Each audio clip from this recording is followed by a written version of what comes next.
Elle nous plonge au cœur de la transe, dans la diagonale de la joie, paru aux éditions Albin Michel. Bonsoir Corinne Sombrin. Bonsoir. Soyez la bienvenue sur TV5 Monde. Votre ouvrage a pour titre La diagonale de la joie. Donc, je précise qu'on pourrait avec vous discuter pendant des heures. Vous avez même inspiré bien entendu le cinéma et le scénario du film Un monde plus grand.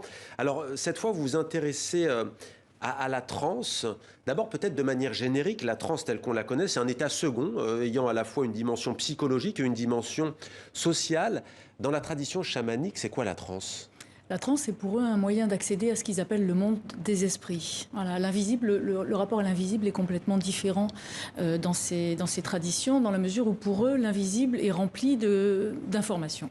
Et ces informations, ils les appellent le monde des esprits, auquel systématiquement le chaman va devoir se connecter, entrer en contact grâce à la transe, pour obtenir des informations qui vont être utiles à la communauté. Alors, en préparant cet entretien, j'ai lu que partout sur la planète, plusieurs centaines de sociétés traditionnelles ont développé une forme institutionnalisée de transe, je lis mot pour mot. Ça veut dire quoi? Ça veut dire que cet état ne peut pas être que culturel? Il est culturel mais nécessaire pour ces populations. Donc toutes ont développé un accès à la transe.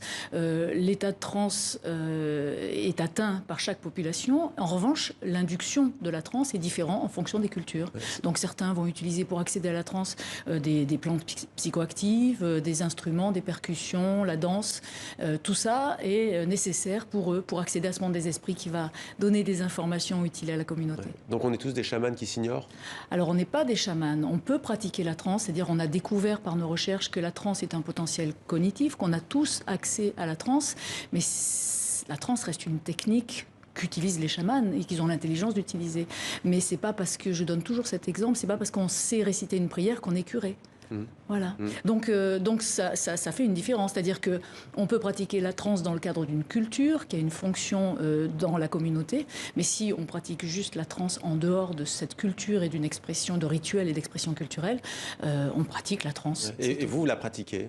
Voilà, et moi je suis devenue une spécialiste de l'étude de la transe et de comprendre au niveau des neurosciences ce qu'il se passe dans le cerveau quand on vit une transe. Et voilà, on en vient parce que on va voir avec vous quel est le potentiel thérapeutique qui en découle. D'ailleurs, les équipes du CHU, l'hôpital universitaire de Liège en Belgique, travaillent sur cette question, se lancent dans cette aventure. Alors comment passe-t-on de la transe chamanique à la transe cognitive que vous venez d'évoquer? Alors c'est une transe auto-induite. On a découvert donc par ces recherches en neurosciences que la transe était un potentiel du cerveau humain, un état absolument naturel qu'on vit sans le savoir assez souvent dans la vie au travers des situations d'urgence, dans la mesure où on a la force qui est augmentée, on ressent moins la douleur, on perd la notion du temps et il y a un effet de dissociation qui donne l'impression qu'on fait quelque chose, qu'on se regarde en train de faire quelque chose qu'on n'a pas décidé de faire. Et pour parler de manière scientifique, peut-être le champ d'application? On parle notamment des patients atteints de cancer. Alors on a réussi le CHU de Liège avec les docteurs Van Notenhuys et Gosseries sous l'égide du professeur Loreis, ont réussi à mettre en place avec Transsciences, l'institut de recherche qu'on a mis en place, ont réussi à mettre en place la première étude en oncologie sur des patients donc atteints de cancer à qui on va apprendre la transe pour voir si ça améliore leur qualité de vie. Donc on ne dit pas que la transe va guérir leur cancer. Ils ont déjà eu les traitements qui ont favorisé la guérison du cancer. Simplement, après ces traitements, il y a des séquelles, donc qui est la détresse émotionnelle, les difficultés de sommeil, qui vont un peu pourrir leur vie. Voilà. Donc l'apprentissage de la transe devrait, on n'a pas la réponse, devrait leur permettre d'améliorer ces On est dans la séquelles. Médecine alternative? Oui, bien sûr, mais qui devient officiel. Ouais. Alors, je le disais, vous avez un parcours étonnant, fascinant. Vous, qu'est-ce que ça vous a apporté? Pourquoi est-ce que vous vous êtes justement accoutumé, si l'on peut dire, à cette tradition de la transe? Ça m'a apporté l'accès justement à un invisible qui est différent, un réalignement avec moi-même, la capacité de trouver en nous des ressources d'auto-guérison qui sont là, mais qui ne sont pas sollicitées en général, et puis l'accès à la joie, découvrir des ressources en nous qu'on utilise peu. La diagonale de la joie, est-ce que ça peut aider cette transe dans cette pandémie, notamment pendant le confinement? Est-ce qu'elle se pratique dans un appartement? Est-ce qu'elle se pratique forcément à l'air libre? Vous disiez qu'il y a plusieurs inductions tout à l'heure.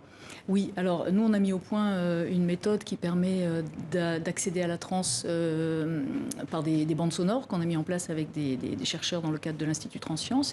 Et surtout on a aussi développé une méthode pour permettre aux gens d'auto-induire la transe. C'est-à-dire comme induction, il y a juste la volonté. Donc comme on peut aujourd'hui décider de vivre une méditation ou une auto-hypnose, eh ben, on peut décider par la volonté de vivre une transe. Donc on peut la vivre en autonomie où on veut, chez soi ou à l'extérieur, comme on veut. Merci beaucoup Corinne Sombrin, La Diagonale de la Joie, édition Albin Michel. Restez avec nous juste pour cette image, vous allez peut-être pouvoir nous éclairer.